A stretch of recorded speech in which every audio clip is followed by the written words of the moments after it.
Suicide Squad Kill the Justice League was the worst game of 2024, in my opinion. They completely trashed the Arkhamverse legacy, and I will never forgive Rocksteady and the activists that worked there for doing that. But now we're finding out that Warner Brothers Games is reaping what they sowed because the boss, David Haddad, is leaving the company after 12 years, only after a year since KTJL's disastrous launch. And sure, within this past year, they have had a lot of major failures, hundreds of millions of dollars flushed down the drain, but KTJL was clearly their biggest financial disaster that they have seen in a very long time because they really expected this to be another hit Arkhamverse game. They thought people were going to be lining up to play it because there is a lot of love and nostalgia for those past Arkham games, but they completely threw away the formula of what made it successful in the first place. They got rid of Batman just to have the lead character be a cringe-worthy feminist Harley Quinn, not even the spunky, sexy, funny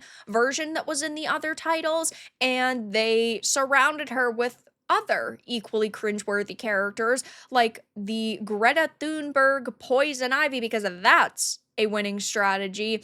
But now we're finding out that, well, it looks like things aren't going too well for them because he is now leaving his role as the president of Warner Brothers Interactive Entertainment after 12 years of leading Warner Brothers games, and the company has clearly had a troubled 12 months. KTJL, they had admitted, lost them over $200 million, and that is, well, not what they were expecting. That's why they're panicking behind the scenes, and they are working on an Arkham Asylum remake. They're even considering continuing the Arkhamverse just with Roger Craig Smith voicing Batman, because of course years and years ago Kevin Conroy had given Smith basically his blessing to continue if they needed him to. I mean, he was doing Arkham Shadows. He is very good. He was also in Origins, but KTJL is not the only flop that they've seen. Harry Potter Quidditch Champions did not pick up.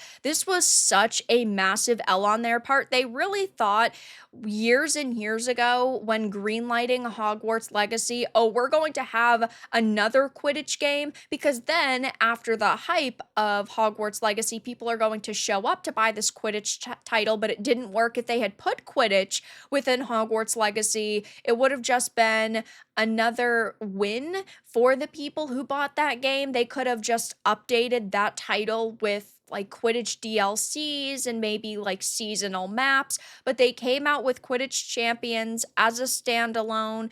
It failed to make an impression. Only a couple of thousand people have played it on Steam. Total flop. I mean, I didn't even give it a chance, and initially I was like, maybe I will. And then Multiversus added another $100 million to the hit to their business, because when it was in beta and like early access, people were entertained with it, but then they took too long to finally release it. They didn't really deliver on all of the promises they had made with like characters. It just seemed that they were not really innovating, and well, we're talking about hundreds of millions of dollars just in the past 12 months lost. Now sure, the year before they had Hogwarts Legacy, which made them billions upon billions and billions of dollars. It still really didn't look good for them, because when we had the Q2 numbers release, the revenue was down 41% year over year because of that. So Warner doesn't even really have anything big planned for 2025.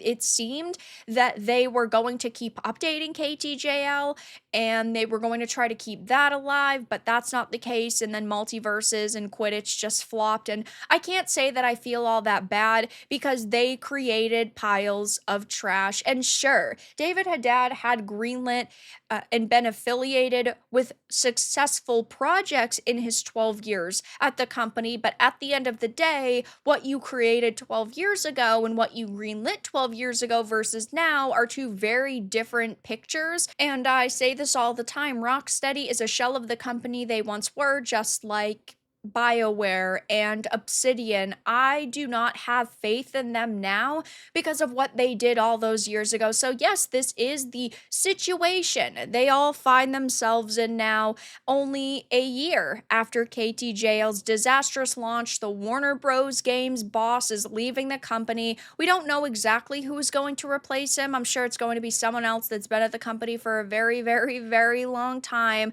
But I'm not sad to hear about this, and they've gotten what they deserve. But that's all that I really had to discuss in this video. Let everyone know your thoughts in the comments below. If you enjoyed this, give it a like, and if you didn't, give it a dislike. But I'll talk to you all again in the next video really soon.